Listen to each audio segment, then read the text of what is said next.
네, 여러분 반갑습니다. 많은 학자들이 성공을 결정하는, 사회적 성취를 결정하는 요인이 무엇인가, 그걸 굉장히 많이 연구를 했습니다. 그런데 전통사회에서는 성공을 결정하는 가장 중요한 요소는 무엇이다 라고 결론을 내렸어요. 전통사회에서 우리 산업화 시대, 농경시대는 물론 일제시대, 전통사회, 그리고 산업화 시대 초기까지 불과 몇 년 전까지도 사회적 성공을 결정하는 가장 중요한 요인은 무엇이다. 실제로 그렇게 됐어요. 네? 네, IQ였습니다. IQ. 서울대학을 나와서 사법고시를 봐서 합격했다는 이유로 평생 존경받으면서 잘 먹고 잘 살았어요. 고등학교를 졸업하고 의과대학에 가서 의사라는 이유로 의사 자격증만 따면은 뚜쟁이들이 중간에서 열쇠 3개 있는 아가씨와 연결시켜줬어요. 그렇잖아요. 무슨 열쇠입니까? 집 열쇠, 자동차 열쇠, 사무실 열쇠, 병원 열쇠까지 다. 그거 제가 알아요. 왜냐하면 우리 아들이 한의사거든. 우와, 뚜쟁이들이 중매가 들어오는데요, 열쇠 3개가 아니라 4개씩 들어와요. 근데 지금은 그 시대가 지났어요. 다시 말하면 지금은 의사가 됐다든가 사법고시에 합격했다든가 행정고시에 합격해서 그 사람 평생 동안 존경받으면서 부유하게 잘 먹고 잘 살 수가 없어요. 지금 1년에 변호사가 몇 명 나옵니까? 1000명 이상 나오죠? 로스쿨까지 생겼으니 더 나올 거예요 이제. 그런데 그중에 약 절반 정도가 백수랍니다. 갈 데가 없어요. 갈 데가 없어요. 다시 말하면 지금은 이제 어떤 특정 직업이 평생 동안의 존경과 소득을 보장해 주지 못합니다. 사자 직업이 좋다고 그랬는데 의사도 지금 개업을 해가지고 병원 유지비가 안 나오는 경우가 굉장히 많고, 그래 거의 많은 의사들이 페이닥터로 간단 말이에요. 페이닥터의 페이도 점점 다운돼요. 그러니까 어떤 직업을 가졌다는 것만으로 그것이 평생 존경과 사회적 지위나 또는 소득을 보장해 주질 않아요. 그럼 어떻습니까? 직업이 무엇이든 간에 거기서 자기가 부가가치 생산성이 높은 사람만 성공할 수 있다. 이제 직업의 평등 시대가 진짜 돌아왔단 말이에요. 자기가 사법고시 합격해서 변호사니까 다 잘 살고 변호사니까 다 못 산다, 그런 게 아니란 말이에요.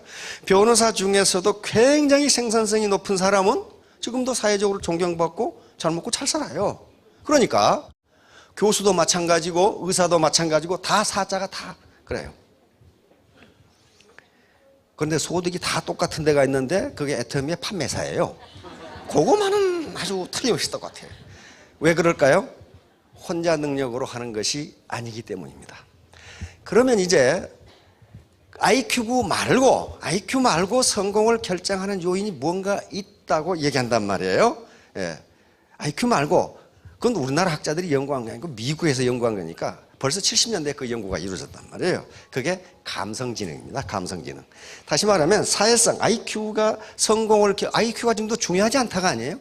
IQ가 성공을 결정하는 것은 20%고 나머지가 80%를 결정하는데, 나머지 80%가 뭐냐 하는 건데요.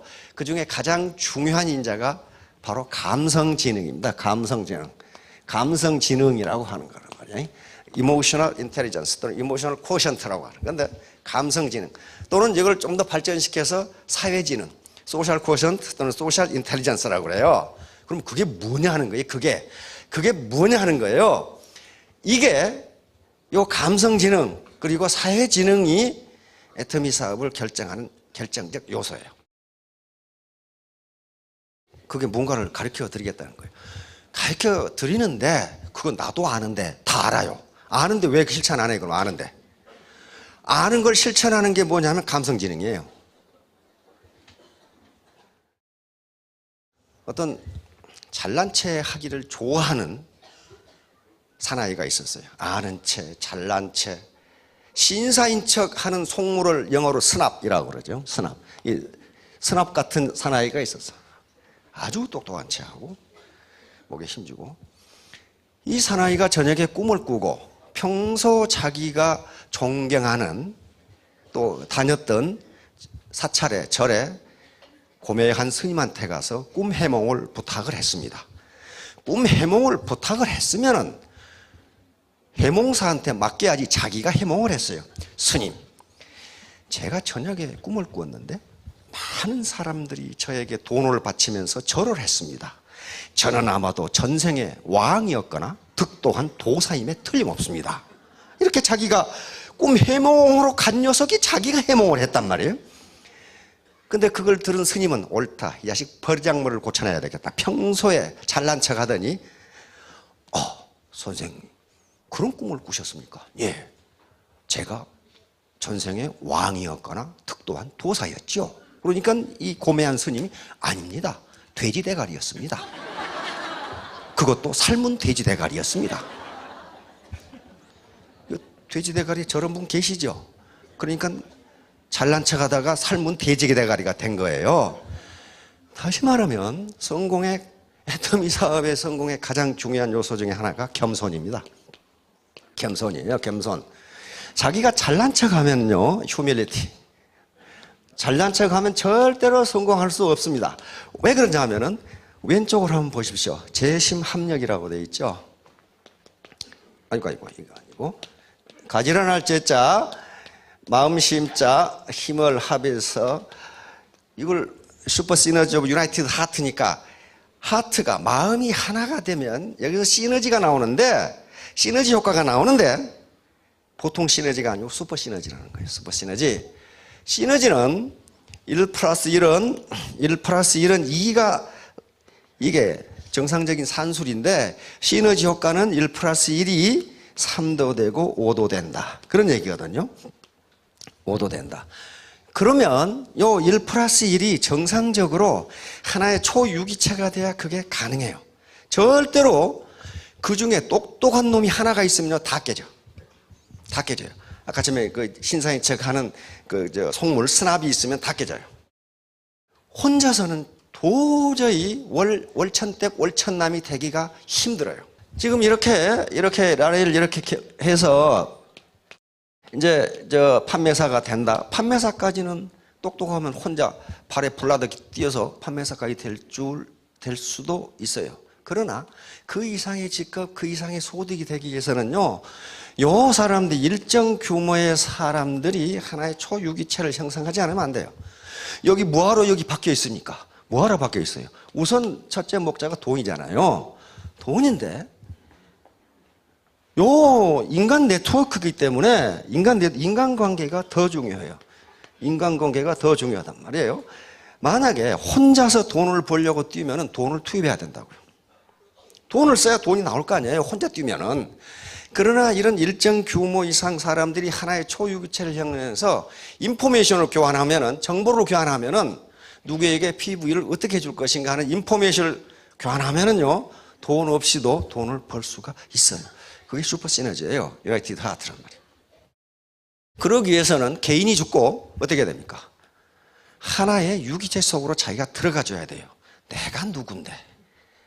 내가 얼마나 대단한 사람인데? 내가 대단한 사람이었는데. 근데 인터넷에 보니까 대단한 사람이라는 것은 대가리가 단단한 사람을 대단한 사람이라고 이렇게 한다고 돼 있더라고. 그래가지고는 그렇게 대단해가지고는 안 된단 말이에요. 이게 대가리가 물렁물렁해야지 이게 단단해가지고 되겠냐고 말이에요. 또 뭐 특공대 그러놓고 뭐 특별히 공부도 못한 놈이 대가리만 단단하다, 뭐 그게 이제 특공대라고 그러더라고. 그게 필요한 게 아니고 슈퍼 시너지가 나오게 하려면은 초유기체가 돼야 된다. 겸손이에요. 자기를 낮추는 게, 낮은 대로 임하는 게 겸손입니다. 그러니까 재심 합력을 하기 위해서는 나를 죽여야 돼요. 그리고 같이 합해서 인포메이션을 교환하면 누가 포인트를 쏴줄 수 있단 말이에요. 저쪽에 안불망이라고 되어 있죠. 안불망이, 저 말은 안불망이, 저 말은 주역에 있는 말입니다. 주역에 있는 말입니다. 여기에 주역에는 얘가 이가 들어가 있어요. 그 사자성어로 만들기 때문입니다. 이는 어조사이니까 저기서는 빠십니다. 빠. 그러나 네가 지금 당신이 지금 편안할지라도 위는 위기니까 위기가 닥친다는 것을 잊을 망정이니까 잊지 말라.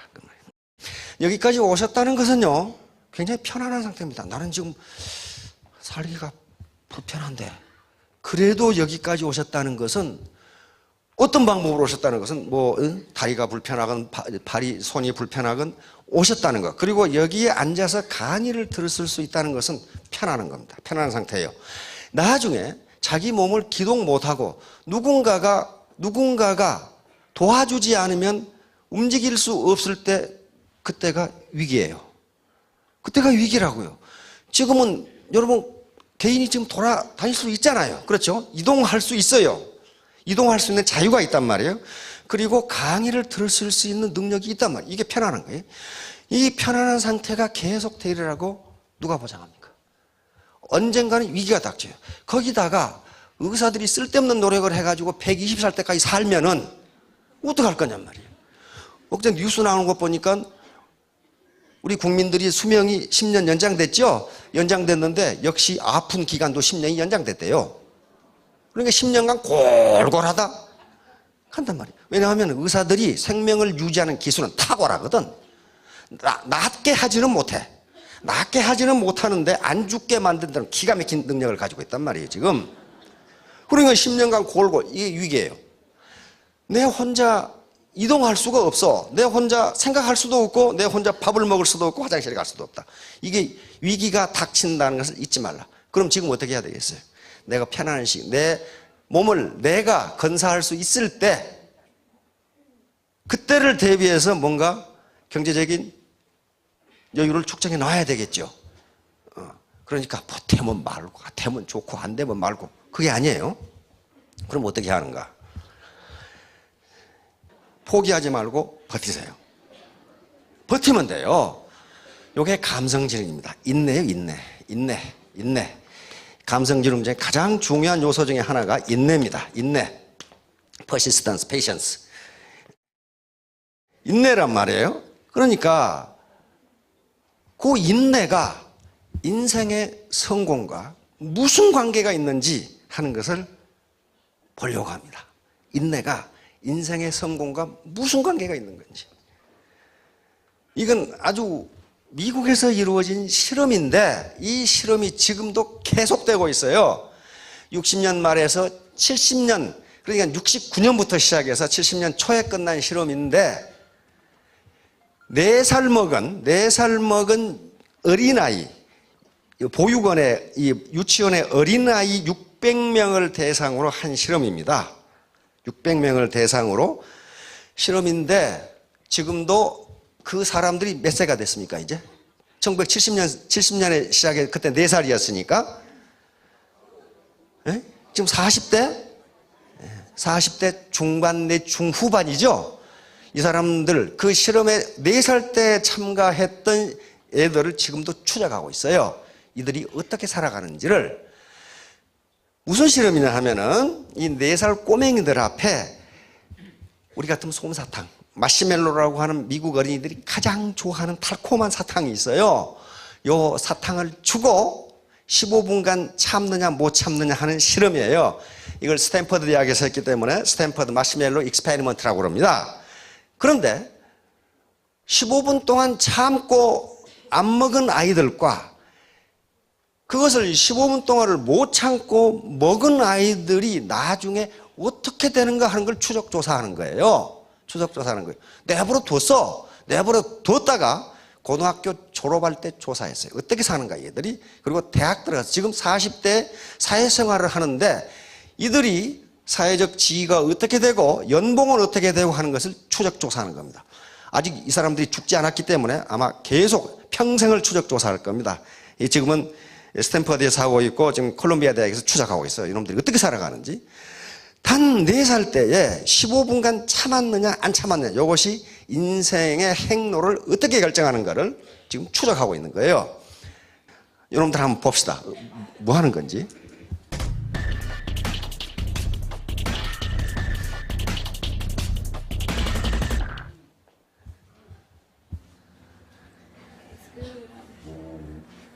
Okay, so here's the deal.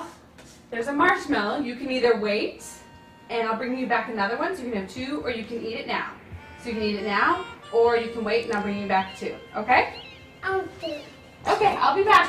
And I'll be back in a If we wait, you'll give us two? Yep, if you wait, you get two. Or you can eat it now, whichever you want. Okay? I'll be back in a little bit. We're gonna wait.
Still eat some of it, so still good too.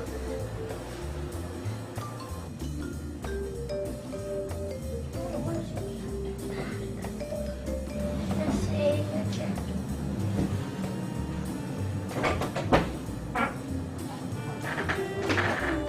Here it comes. There. Oh, what happened? She ate her. Oh, okay.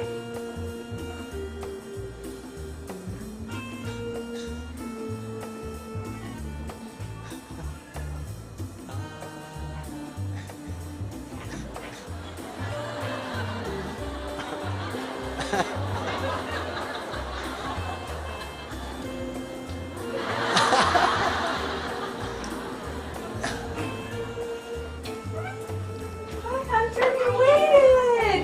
You get two. Good job. You can eat it. You can eat them now.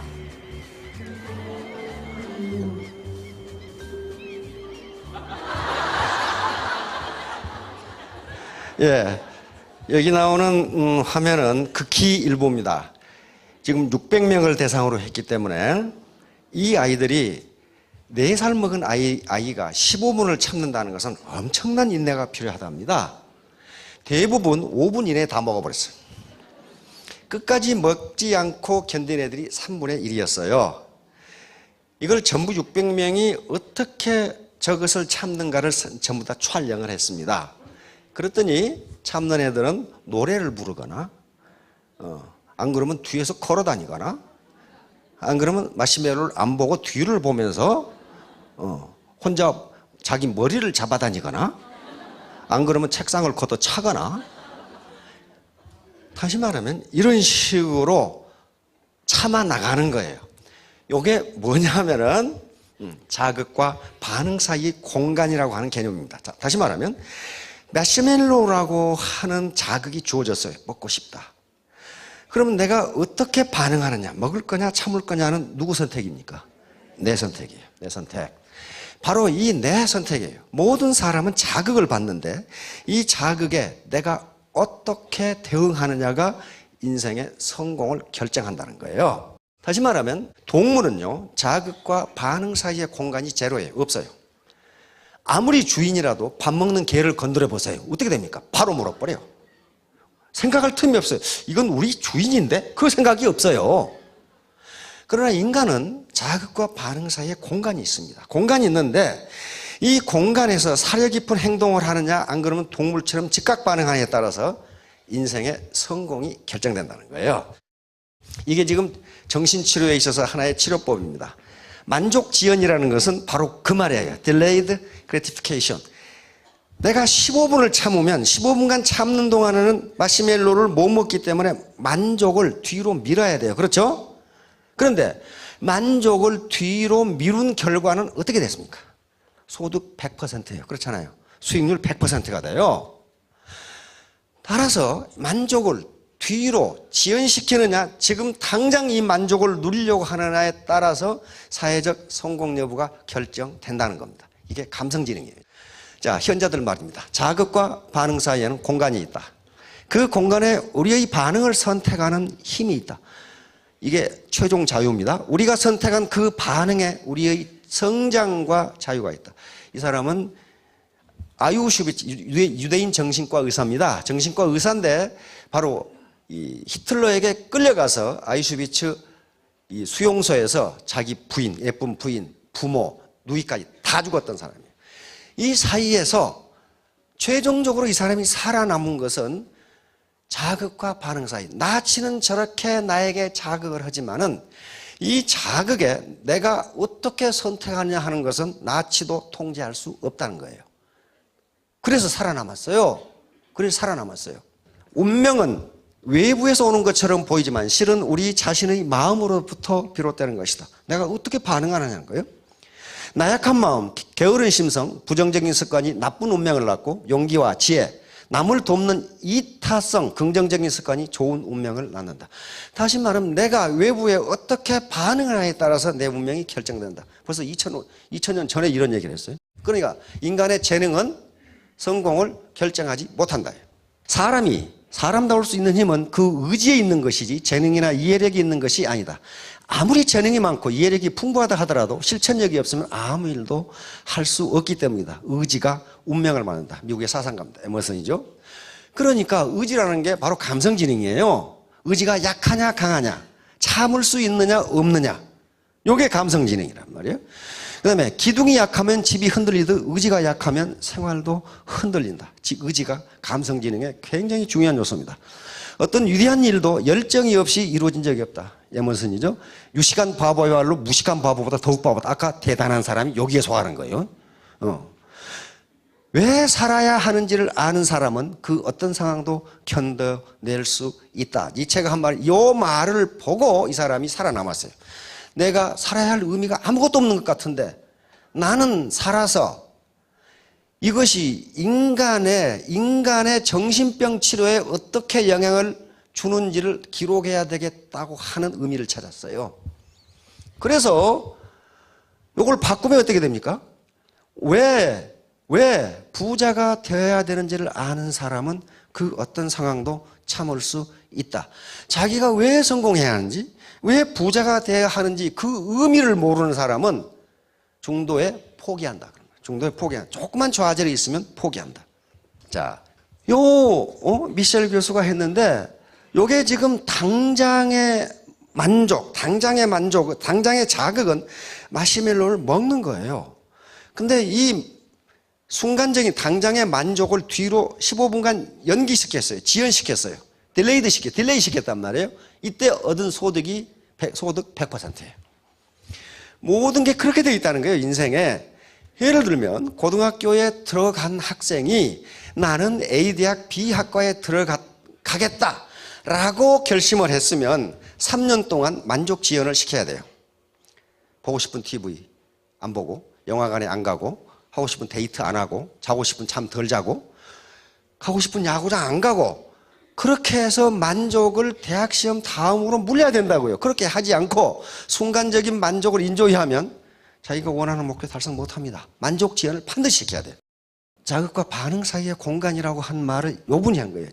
다시 말하면 지금까지의 정신치료는 요놈이 태어날 때부터 정신상태가 이상했다. 그렇게 접근했어요. 병적인 현상으로 접근했는데 이 양반은 아이슈비츠에서 있어 보니까 그렇지 않더라는 거야. 그렇게 험한 상황에서도 유대인들이 살아남는데 누가 살아남느냐 하면은 자기가 살아야 할 이유를 아는 사람이 살아남더라는 거예요. 다시 말하면 살아야 할 의미를 알아, 의미를. 그런 사람만 살아남다는 거예요. 그러면서 건강한 사람이 살아남는 것도 아니고 젊은 사람이 살아남는 것도 아니라는 거예요. 살아야 할 의미를 발견하지 못하는 사람은 죽더라는 겁니다. 거기서 죽더라는 거예요. 그래서 이 사람이 왜 정신병에 걸리느냐? 그 사람은 왜 자기가 살아야 하는지, 사는 의미를 잃어버린 사람이 정신병에 걸린다고 생각을 했어요. 그런데 그렇게 치료해 보니까 효과가 있더라는 거예요. 자, 그래서 이 바로 자극과 반응 사이에서 태도를 취하는 것, 태도를 결정하는 누구냐면 아무도 결정 못해요. 자기의 자기. 누구도 그 태도를, 그 권리를 박탈할 수 없다예요. 그러니까 애터미 사업, 시스템, 그 다음에 마케팅 플랜, 이 사업 체계가 주어져 있는데 내가 이 환경 속에서 어떤 반응을 할 것이냐는 그건 자기 마음이에요. 자기 마음이라고요. 자, 4살짜리 600명을 했습니다. 끝까지 참은 애들이 3분의 1이 참았어요. 대부분 독방 실험을 했고 어린이들만 넣고 거기에 어린 아이들을 통제할 수 있는 어린이 절대로 들어가지 않았어요. 누구 보고 통제하라는 거예요? 네가 네 자신을 통제해보라는 거예요. 이게 셀프 컨트롤이야. 자제력, 자기 통제입니다. 요 자기 통제, 셀프 컨트롤, 자기 자제력이 이제 성공을 결정한다. 아까 인내하고 똑같은 거예요. 자제력. 셀프 컨트롤이 자기를 통제할 수 있느냐 없느냐 하는 것이 성공을 결정한다고 결론을 내립니다. 자, 그런데 문제는 이제 이렇게 4살 때 실험을 하고 스탠퍼드 대학에서 내버려 둬버렸어요. 그런 지금 뭐 유치원에서 실험했는가 보다. 그렇게 끝났는데 얘들이 고등학교 졸업할 때 얘들이 어떻게 성장하는지를 추적했습니다. 그랬더니 아주 이것이 발표되면서 미국 사회에 엄청난 충격을 줬어요.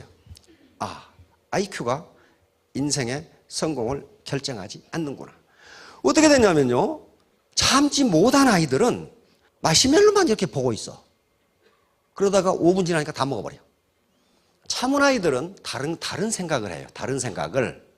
다른 자기 상상의 세계를 걸어. 그래서 과연 그런가 하고 이 교수가 A그룹에게는 너 마시멜로 15분 참으면 2개 주는데 마시멜로 생각 말고 뭉게 구름을 한번 생각해 보라. 요 애들은 평균 13분을 참았어요. 이 그룹은. 그런데 너는 마시멜로가 음식으로 무슨 특징이 마시멜로를 생각해 보라 하면 5분도 못 참았어. 그러니까 내가 성공해야지 하고 성공만 쳐다보고 있으면 성공 못 한다는 거예요. 나에게 주어진 일, 다시 말하면 서로 파트너와 이 스폰서 간에 시너지 효과가 나오도록 초유기체를 형성해서 회사에서 하라는 대로 정의로운 길을 방법으로 하면 되지. 성공만 쫓는 사람, 돈만 쫓는 사람은 성공하지 못하더라는 거예요. 정서 발달과 사회적 성공. 그래서 요거에 IQ가 사회적 성공을 결정하느냐, 정서 발달이 결정하느냐 봤더니 이렇게 나오더래요. 정서 발달이 사회적 성공과 가장 상관관계가 높다. IQ와 초등학교 시절의 성적은 별 상관관계가 없다. 그 말은 초등학교 때 IQ가 높다고 했는데 요놈이 고등학교 대학을 가면서 사회적 성취를 하느냐 봤더니 그렇지가 않더라는 거예요. 그럼 누가 하느냐? 자제력이야, 자제력. 셀프 컨트롤. 자제력과 사회성이 향후 사회적 성공과 가장 관련이 깊다. 이것이 성공의 80%를 결정한다고 되어 있습니다. 왜 그러냐 하면은 대학에서 많은 실험을 했어요. 굉장히 IQ가 높고 SAT, 우리 같은 어제 수능 했죠. 수능에 만점을 맞은 놈인데 대학 졸업하는데 10년이 걸려. 이놈이. 왜 그냥 봤더니 맨날 놀아, 맨날 놀아. 맨날 밤새도록 복화하고 놀아. 다시 말하면 집중력이 없고 자기가 하는 일에 무관심한 사람은 IQ하고 사회적 성취하고 아무 관계가 없다. 우리 사회에 IQ가 130, 150 되는 애들이 전부 평범한 사람으로 살아가는 얘기가 굉장히 많습니다. 왜? 게을러. 왜 게을르겠어요? 머리가 좋으니까 금방 이해가 돼. 그러니까 안 해. 그러다 보니까 결국 평범하게 돼버려. 그래서 끝까지 참은 아이들은 계속 추적했더니 어떻게 되냐? 몸도 건강하고 학교 성적도 좋다. 왜 그러겠어요? 부지런해. 다음에 인간관계도 좋고 실패해도 좌절하지 않고 다시 재도전한다. 인내심도 강하고 공궁에 채워도 수선스럽게 굴거나 갈팡질팡하지 않는다. 사람을 사귀는 사회성도 훨씬 좋았다. 결국 사회적으로 성공하고 지위와 연봉도 높았다. 이 결과가 나왔어요.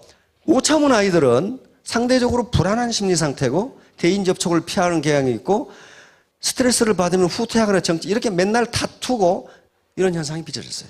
이렇게 되니까 이제 학자들이 엄청나게 연구를 하기 시작합니다. 도대체 감성진이라는 게 뭐냐? 인간의 사회적 성공을 결정하는 게 뭐냐? 인생을 성공적으로 사는데 가장 중요한 변수가 뭐냐? 이런 걸 가지고 이제 심리학자들과 뇌과학자들이 한꺼번에 연구하기 시작합니다. 그래가지고 봤더니 요게 충동 억제, 자제력입니다.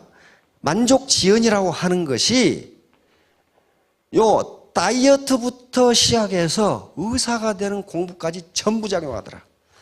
만족 지연을 못한 아이들은 다이어트도 못하더라. 그 말이야. 다이어트도 못하더라. 다이어트를 하려면요, 살이 빠져가지고 그 체중을 100일간 유지해야 뇌가 그것을 자기 체중으로 인식해 준답니다. 근데 그 100일을 못 참는 거예요. 그 다음에 지연시키는 것이 유리할 때의 사회적 상황을 다시 말하면 지금 내가 참는 것이 유리하냐 안 참는 것이 유리하냐는 이런 분별력이 생기더라 그 말이에요. 이와 같이 자기 뇌가 작용해서 움직이려고 하는 막아주는 자제력이라고 하는 것이 사회적 성공을 결정하는 요인이다. 만약에 IQ가 사회적 성공을 결정하는 요인이라면은 자기가 성공 받으면 누구 탓하면 됩니까? 조상 탓하면 돼. 나를 이렇게 나눠두고 말이야. 그런데 IQ가 아니라는 거예요. 네가 어떻게 행동하느냐, 외부 자극에 대해서 당신이 어떻게 반응하느냐가 사회적 성공을 결정한다는 거예요. 자, 그래서 이제 고등학교 대학 생활을 추적해 봤어요. 추적해 봤더니 참은 애들이 어제 봤던 SAT는 미국의 수능 시험입니다. 여기서 평균 210점이 높았어. 못 참은 애들보다. 그리고 대학 성적도 훨씬 좋았고 30년 뒤에 추적해 봤더니 연봉이 훨씬 높더라. 그 말이야. 지금 연봉이. 참지 못한 아이들은 감옥에 많이 가고 못 참았으니까 감옥에 갔을 거 아니에요. 두들겨 패고 못 참다는 건 뭐예요? 젊은 사람들에게요. 특히 미국에서 마약, 술 이건요 굉장히 가깝게 있어요. 이걸 못 참으면 외부 자극에 대해서 못 참으면 반드시 그걸 하게 돼요. 그러니까 감옥에 가죠. 그리고 얘들 마약이나 알코올에 중독되는 비율이 높다. 4살 때 15분간 마시멜로를 먹었느냐 안 먹었느냐가 인생 행동을 이렇게 지금 바꾸고 있다. 그런 얘기예요 지금. 그러면 도대체 IQ가 높은 놈이 나중에 큰 학자가 되느냐? 조사해봤더니 그렇지가 않다라는 거예요. 이것도 자제력이 좋은 놈이 IQ 테스트보다 자제력 테스트가 요 놈이 학문적으로 대성할 거냐 아니냐가 또 결정되더라 이 말이야 지금. 에디슨이 IQ가 좋았습니까? 그 대가리 무지하게 나빠요 에디슨 그거. 머리 굉장히 나쁜 사람이에요. 어떻게 전구를 만드는데 10,000번을 실패를 합니까? 보통 사람 같으면 10,000번 실패 안 해요. 그런데 에디슨의 자서전에는 자기가 10,000번 실패했다고 돼 있어. 근데 에디슨 평전에는 또 3,000번 실패했다고 돼 있어. 그러니까 몇 번 실패했는지를 아무도 몰라. 무적에 실패했다 그 말이에요 지금. 그러면 자제력이 아니고는 그 성공 못해요. 그렇잖아요. 자제력이 아니고는 성공 못해요. 아까 자제력은 뭐라고 그랬어요? 실패해도 재도전한다 그랬죠? 그거예요 그거. 실패해도 재도전한다.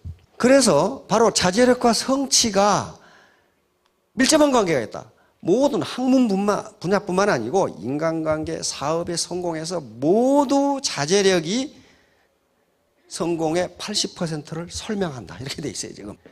자, 그러면 이게 문제예요, 이제. 나면서부터 그러면 똑같으냐? 그렇지가 않다는 거예요. 자제력은요, 부모의 관심과 훈련에 의해서 얼마든지 좋아진다는 거예요. 여기 그 예가 나와 있어요. 여기 봐요. 이 경찰견 최종 테스트예요. 이 무시무시한 세파트들이 고양이가 지나가는데 참고 있죠. 이미 이놈들 본성 같으면요, 요거 골로 갔어요. 그렇죠? 미국 경찰견들이 요 테스트를 통과 못하면 떨어진답니다. 요놈이 참느냐 못 참느냐를 보는 거예요. 이놈들 눈초리를 보세요 지금. 이거 그냥 확 그냥 해버리고 싶은데 참잖아요.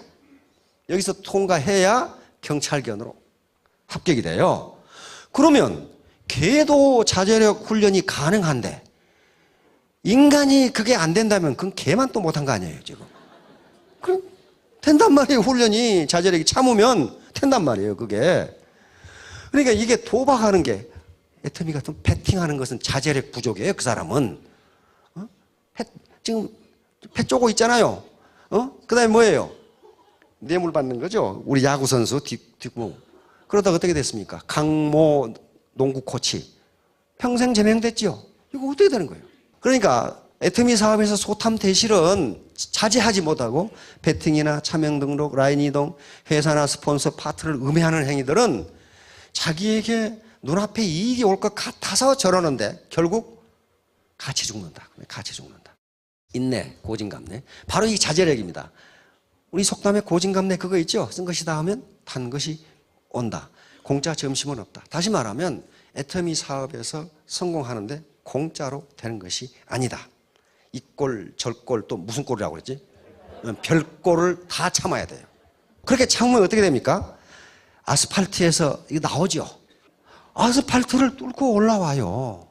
지금 일자리 없고 돈 벌기 힘들고 이 밑에 서민들이 상류층으로 올라가는 사다리가 없다고 그러는데 아스팔트도 뚫고 나오는데 못 올라가겠어요? 올라갈 수 있어요. 네버 기브업. 포기하지 않으면. 자, 그러면 이제 목표 설정을 해야 됩니다. 목표 설정은 뭘 의미하냐면 만족지연을 의미합니다. 만족지연. 내가 목표를 달성할 때까지는 내가 지금까지 하고 싶은 것을 자제하지 않으면 절대로 목표 달성 못해요. 목표가 뚜렷한 분은 치매에 잘 안 걸린대요. 목표가 흐리멍텅한 사람이 치매에 잘 걸린답니다. 그러니까 치매 예방을 위해서도 120일까지 사시려면 목표가 뚜렷해야 된단 말이에요. 그런데 목표를 달성하려면 어떻게 됩니까? 그거 달성할 때까지는 현재의 만족을 지연시켜야 돼요. 애터미 사업도 만족 지연을 전제로 합니다. 만족 지연. 내가 3년 후에 월천댁이 되겠다. 3년 후에 월천남이 되겠다 했으면 그동안에 내 체면과 자존심, 피곤한 것, 동창 모임, 개 모임, 등산 모임, 낚시 다 뒤로 밀어야 돼요. 그거 다 만족하고 목표 달성 못합니다. 만족 지연이 반드시 필요합니다. 그래서 그 만족 지원을 뭐라고 부르냐 하면 기회비용이라고도 불러요. 다시 말하면 내가 3년 뒤에 월천댁, 월천남이 되려면은 현재 뭔가 코스트를 지불하지 않으면 안 된다는 거예요. 코스트가 비용이에요. opportunity cost. 기회비용이라면 기회비용. 다시 말하면 내가 동창회, 개모임에 가서 수다를 떨어야 그 기회를 포기해야만 이 사업을 할 수 있단 말이에요. 지금까지 하던 활동 연속극을 보는 기회를 포기해야 3년 뒤에 월천남이 된다. 그 개념이에요. 그래서 반드시 그래야 된다. 데이트하는 것도 비용이 따르죠. 그래서 이 계속적인 선택을 해야 되는데 내가 3년 뒤에 월천댁, 월천남이 되겠다고 했으면 행동 선택을 반드시 해야 된다. 자, 바로 만족 지연이 기회비용이에요. 이 자식은 먹고 싶은 술 다 먹고 지금 희낙낙하죠? 이거 다 먹으면 안 돼요. 요 마라톤에서 우승을 하려면은 42.195km를 뛰어가는데 고통을 참지 않으면 안 됩니다. 이 만족을 위해서 그 동안의 고통을 참는 거예요. 자, 세상에 공짜는 없다.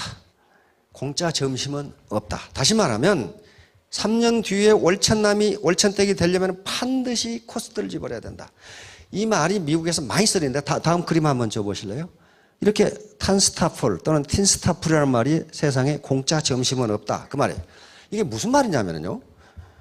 골드러스 시대 19세기에 뉴올리안스에서 금광 옆에서 술집에서 미국의 술집 겸 점심을 파는데 미국 사람들 점심은 간단합니다. 샌드위치하고 뭐하고 밖에 없어요. 빵하고. 그런데 한 가게에서 공고를 했어요. 우리 집에서 술 한 잔만 마시면 점심은 공짜. 이렇게 했단 말이에요. 그러니까 노동자들이 그냥 점심을 공짜로 한 잔만 마시면 공짜로 준다고 그러니까 그 식당으로 우르르 몰려갔어요. 그런데 가만히 보니까 술 한 잔만 마시는 놈은 없고 고주망태가 되도록 퍼마시고 앉았다란 말이죠. 금강하다가 피곤하잖아요. 그런데 가만히 보니까 그 술값에가 점심값이 다 들어있더라 그 말이. 그래가지고 알코올 중독자가 무지하게 나오는 거야. 술 한 잔만 마시면 점심은 공짜. 그러니까 딱 좀. 그래가지고 뉴저지주 같은 뉴욕주에서는 공짜 점심 금지법 이게 생겼어. 전부 알코올 중독이 돼. 그러니까 그 술값에 점심값이 포함되어 있는 것이 공짜가 아니에요. 그러니까 세상에 공짜는 없다. 그래서 한 왕국에서 아주 절대 권력을 가지고 있는 임금님이 학자들을 불렀어요. 세상에 무슨 놈의 책이 이렇게 많아가지고 내가 다 볼 수가 없으니 이 책을 한 권으로 줄여라. 한 권으로 줄여갔더니 그것도 읽으라고 보니까 무지하게 많아. 그러지 말고 이걸 한 페이지로 줄여라. 한 페이지로 줄여갔더니 그것도 읽기 싫어. 그러지 말고 한 줄로 줄여라. 세상의 모든 책을 한 줄로 줄여라. 딱 줄여왔는데 세상에 공짜는 없다. 요거예요. 세상에 공짜는 없다. 그게 세상의 진리라는 거예요. 목표 설정의 중요성. 목표가 왜 중요한가? 아까 치매도 안 걸린다 그랬어요. 그 이유가 있단 말이에요. 톨스토이가 한 말입니다. 길을 걸어가려면 자기가 어디로 향하는지는 알아야 된다. 이게 뭐예요? 목표죠? 자기가 어디로 가는지는 알아야 될 거 아니에요. 목표가 없으면 아무데나 갈 거란 말이에요. 그 다음에 밑에 디스레일 영국의 유명한 재상이죠. 나는 오랫동안 명상한 결과 다음과 같은 확신을 얻게 되었다. 확고한 목표를 지닌 인간은 그것을 반드시 성취하도록 되어 있으며 그것을 성취하고자 하는 그 의지를 꺾을 만한 것은 아무것도 없다. 그러니까 확고한 목표가 있는 사나이는 또 확고한 목표가 있는 숙녀는 그 의지를 꺾을 수가 없다는 거예요. 논어에도 그런 말이 나오죠. 천리 밖에 있는 장군을 죽일 수는 있어도 필부의 의지를 꺾을 수는 없다 그랬어요. 의지가 강한 사람은 꺾을 수가 없어요. 성공의 비결은 목적을 향해 시종일관하는 것이다. 한 가지 목표를 버리지 않고 지켜나간다면 반드시 싹이 들 때가 나온다. 아까 아스팔트 뚫고 나오는 그 꽃하고 똑같죠. 사람이 성공하지 못하는 것은 처음부터 끝까지 한 길을 가지 않기 때문이지. 우리 박한길이 여기 나오네 또. 한 길을 가지 않기 때문이지 성공의 길이 험해서가 아니다. 한마음 한뜻은 쇠를 뚫고 만물을 굴복시킬 수 있다. 이게 목표예요. 이게 한 길로 계속 가라는 거예요. 한 길로. 마침 우리 회장님도 한 길이니까 이쪽으로 계속 가세요. 네? 그 다음에 요건 신곡을 쓴 단테 알죠? 중세의 사람인데 중세에도 이런 말을 해놨어요. 나는 할 수 있다. 나는 해낸다. 나에게는 저력이 있다. 나에게는 오직 전진뿐이다. 이런 신념을 지니는 습관이 당신의 목표를 달성시킨다. 당신의 길을 걸어가라. 사람들이 무엇라 떠들든 내버려 두어라. 내버려 두세요. 이 꼴 저 꼴 별꼴을 해도 내버려 두세요 그냥. 그러다가 말지요. 그렇죠? 그러다가 마니까 내버려 두라고요. 목표를 달성하는 데 있어서 우리가 봉착하는 어려움은 그 목표에 도달하는 가장 가까운 길이다. 그게 가까운 길이니까 거기에 바위가 놓여 있단 말이에요. 그걸 넘어가면 된다. 그 말이거든요. 토마스 칼날 영국의 학자죠.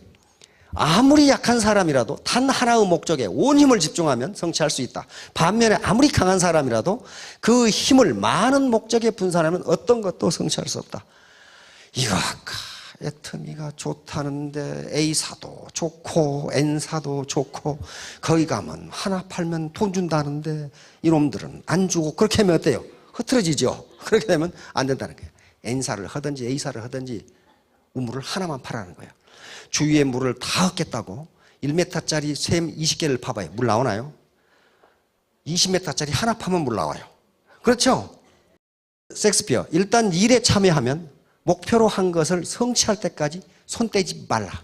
이게 뭡니까? 인내예요, 인내. 자제력, 자기 통제. 이 사람 알죠? 아리스토텔레스. 벌써 이게 BC 시대의 사람인데 이런 말을 했어요. 첫째, 뚜렷하고 실질적인 목표를 가져라. 둘째, 지혜, 돈, 물자, 방법 등 그 목표를 달성하는 데 필요한 모든 수단을 찾아. 이게 몰입하라. 그 말이에요. 거리에 몰입하라. 그 다음에 당신이 가진 모든 수단을 그 목표에 맞춰나가라. 그러니까 목표가 여러 개 있으면 안 되고 거기에 온 힘을 집중하라는. 그러면 달성한다. 인생을 성공적으로 사는 비결. 이건 가끔 제가 이야기하는데 이게 어떤 왕국에서 청년이 왕에게 당신이 왕이면은 나한테 성공하는 비결을 가르쳐 줘야 될 거 아니요. 그러니까 왕이 가르쳐 주마.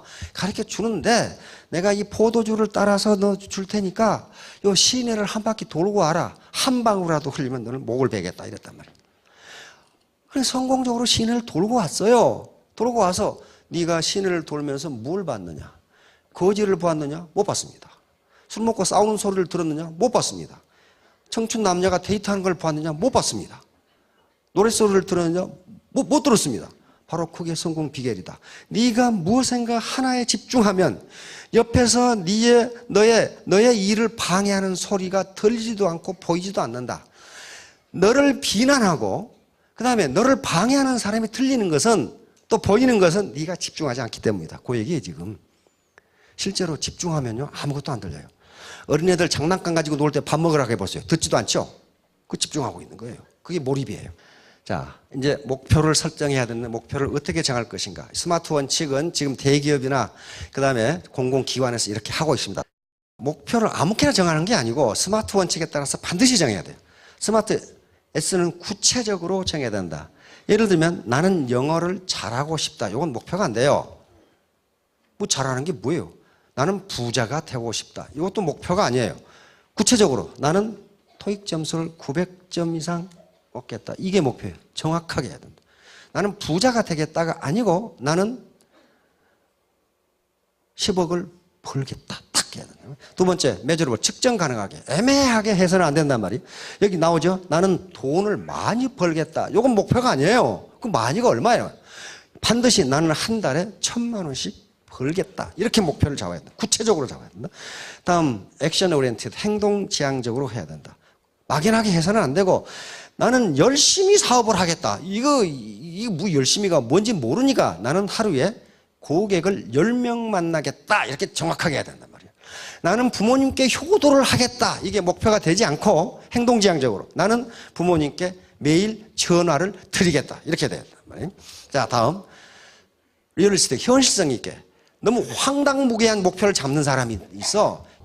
가능한 목표를 잡아야 되고 그 다음에 T는 타임 바운드, 시간적으로 제약이 있어요. 나는 판매사가 되겠다가 아니고 그럼 판매사 되긴 되죠. 10년간 하면은. 그게 아니고 나는 언제까지 판매사가 되겠다. 반드시 타임 제약이 없는 목표는 목표가 아닙니다. 언제든지 무슨 목표를 정해야 돼. 나는 언제까지 이걸 하겠다. 목표를 정하면 바로 목표에 에너지를 집중할 수가 있고 시간을 효율적으로 관리할 수가 있고 그 다음에 모티베이션이 됩니다.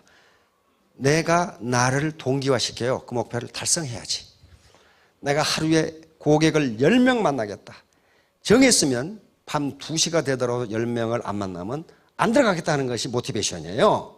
그 목표가 없으면은 그냥 들어가면 되는 거고 오늘은 좀 재수가 없네 하고 들어가면 되는데 그렇지 그 목표가 아니라는 거예요. 그럼 목표 난이도 문제인데 많은 학자들 경영학 체계 또는 경제학 체계에 공통적으로 나와 있는 이 그림이에요. 목표가 너무 낮게 잡으면 여기에 효율성도 떨어진다는 거예요. 왜? 그거 열심히 안 해도 달성되는데 하루에 2명 만나야지. 그 2명은요 노력 안 해도 만나요. 그 다음에 일정 목표의 강도가 일정 한도를 넘어가면 또 효율성이 떨어져요. 왜냐하면 암만 해도 안 되거든. 한만 해도 안 되거든. 그러니까 이때 G2의 제겔치가 하는 얘기가 바로 스트레치 목표입니다. 여기 팔을 쭉 뻗는 게 스트레칭이라고 그러죠. 쭉 뻗는 거예요. 스트레칭. 스트레치 목표는 내가 최선을 다했을 때 달성할 수 있는 목표의 20 내지 30% 상위 목표. 이게 스트레치 목표예요. 이걸 달성하겠다는 거예요. 너무 많으면 좌절하고 너무 적으면 노력 안 해도 되니까 성과가 미미하다는 거예요. 그렇게 한번 잡아보시죠. 개인마다 전부 다릅니다. 자기 처해인 환경, 건강 상태, 가족 관계에 따라 다 다르니까 나는 하루에 고객을 내가 리크루팅하기 위해서 또는 팔기 위해서 몇 명을 만나겠다. 이게 목표가 됩니다. 미켈란젤로는 아시죠? 목표를 지나치게 높게 정하고 이루지 못하는 것이 아니라 목표를 지나치게 낮게 잡고 그것을 달성하는 것이다. 바로 미켈란젤로도 스트레치 목표, 스트레치 고울이라는 말을 안 썼지만 스트레치 목표를 잡으라는 거예요. 힘을, 손을 쭉 폈을 때 닿을 수 있는 목표를 해서 달성하지 못하더라도 그걸 잡으라는 거예요. 그러면 이제 목표 달성을 위해서는 행동 과정입니다. 우선 맨 처음 해야 될 게 마음 공부예요. 마음 공부가 내 마음, 긍정적인 생각을 갖는 거. 이게 자제력이에요. 인내고 그리고 의지예요. 집에 기둥이 약하면 집이 흔들리듯이 의지가 약하면 삶이 흔들려요. 삶이 흔들린다고요. 그러니까 긍정적 사고를 가지고 반드시 성공하겠다는 확고한 계획을 다닌다. 이게 의사들이 테스트를 해보니까 긍정적 사고를 갖는 경우에 뇌가 훨씬 활동적으로 활동을 한대요. 그래서 뉴 아이디어, 다시 말하면 창의성도 긍정적으로 생각할 때 훨씬 잘 나온답니다. 지금은 뇌과학이 발전해가지고 인간이 어떤 생각을 하느냐까지 다 측정을 해요. 사모님 계시죠? 사모님 사랑하십니까? 꼭 얘라고 그러겠죠? 근데 이 신사분 마음을 제가 알아요, 몰라요? 몰라. 어떻게, 야, 이거 무슨 뭐 독심술을 가지고 있나? 몰라요. 모르는데 현대과학은 알아요. 현대과학은 알아요. 과학자들이 MRI에 넣고 찍으면은 거짓말하는지 참말하는지가 나온답니다. 다시 말하면 사모님 이름이 성함이 유관순이라고 그래 봅시다. 유관순. 근데 이분을 MRI에 집어넣어놓고 김태희 이렇게 얘기했을 때 뇌가 움직이는 거하고 유관순 이렇게 얘기했을 때 뇌가 움직이는 것을 보면은 안답니다.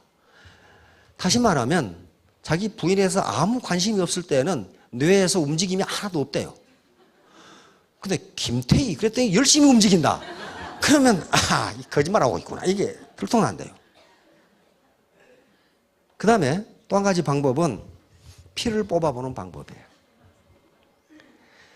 묻기 전에 피를 뽑아서 피를 분석해보고 물은 다음에 피를 뽑아서 검사해보면 거짓말을 했는지 안 했는지가 나타난대요.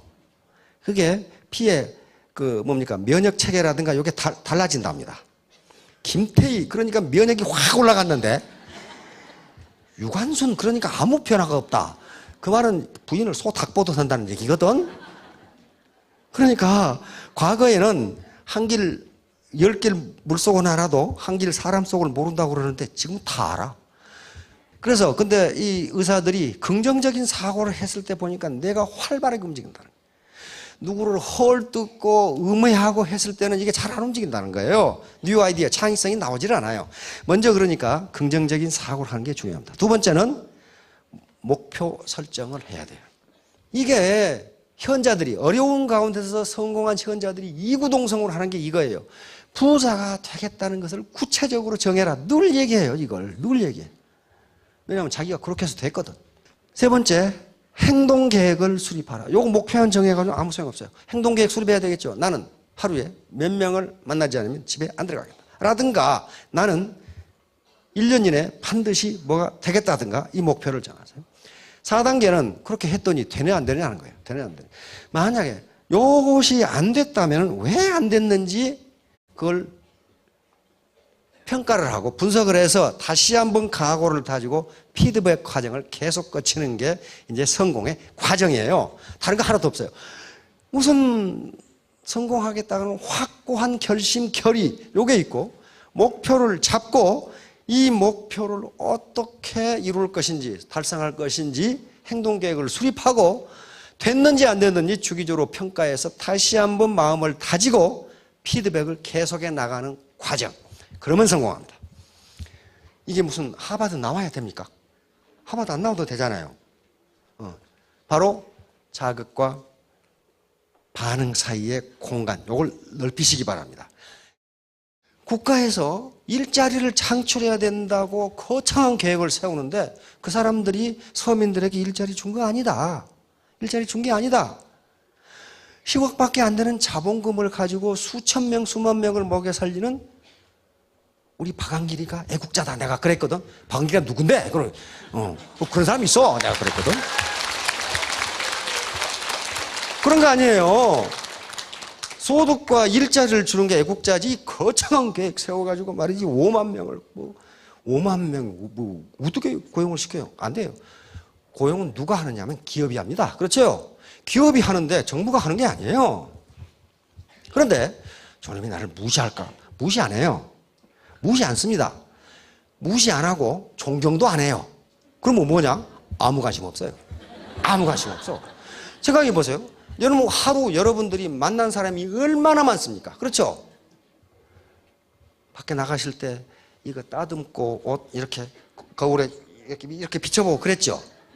그런데 우리 여사장님이 무슨 옷을 입었는지 화장을 어떻게 했는지 많은 사람이 봤겠지만 아무 관심이 없어요. 아무 관심이 없어. 그래서 저놈이 내가 다단계 한다고 무시하나? 무시 안 해요. 아무 관심 없다니까요. 아무 관심 없어. 아무 관심 없으니까 그거 걱정하지 마시고 990원짜리 칫솔 팔면 된다고요. 그래서 내가 성공하면 될 거 아니에요. 그래서 내 자존심을 높이면 돼요. 마지막으로 혜민 스님이 했던 얘기를 하겠습니다. 왜 관심이 없는지. 그 양반이 멈추면 비로소 보이는 것들이라는 아주 베스트셀러를 썼어요. 그게 한 20주 베스트셀러 1위였어요. 저도 그 교보문고에 가서 사왔다고요. 베스트셀러 교보문고에 가면 어떻게 돼 있습니까? 1등부터 20등까지 딱 진열해놨죠. 맨 앞에 가면 있어요. 그러니. 그래서 혜민 스님이 잘생기고 승복까지 입었으니 얼마나 잘 드러나요. 그래서 그냥 막 강의하는 걸 내가 들었거든. 자기가 교보문고에 나타나면 마치 김태희가 나타난 것처럼 많은 사람들이 자기 책을 싸가지고 사인을 해달라고 그럴 것이다. 그러면 내가 어디 앉아서 사인을 해야지 그 계산을 하고 갔답니다. 들어가서 또 들어가는데 아무도 관심이 없어. 그래서 자기 베스트셀러가 있는 자기 책 있잖아요. 1등. 거기가 그냥 그 표지에 사진까지 있어. 또 그 복장을 입고 들어갔어. 아무 관심이 없어 사람들이. 그래서 관심을 가져달라고 베스트셀러 앞에서 왔다 갔다 했대 이렇게. 그런데도 아무도 관심이 없어. 이 사람들이 이거 왜 사인을 해달라고 안 하나? 그래가지고 카운터 아가씨는 관심이 있겠지 하고 그것을 왕창 사다가 들고 들어갔더니 카운터 아가씨가 다 살 거예요? 그래서 기침까지 했는데 아무 관심 없어. 뭐예요? 그렇게 특수한 사람도 아무 관심이 없어요. 여러분들의 고객은 마치 여러분들을 무시하는 것 같지만은 여러분들이 과거에 뭘 했는지, 지금 어떤 상태인지, 경제 상태가 뭔지, 학력이 뭔지 아무 관심 없어요. 우리 아들이 오늘 수능 몇 점 맞았나? 그것만 관심 있어 지금. 그것만 관심. 그래서 고객이 또는 불특정 다수 누군가가 내가 이 사업을 하기 때문에 나를 무시하나? 그 생각하지 마세요. 존경도 조금도 안 해요. 존경도 안 하고 아무 관심 없다. 그렇게 생각하세요. 그래가지고 나는 정의로운 방법으로 돈을 벌어서 균형 잡힌 삶을 실천해야지. 그러면 내가 성공하는 거 아니에요. 그러면 내가 나를 존경하게 돼. 그렇죠? 예, 모두 성공하시기 바랍니다. 감사합니다.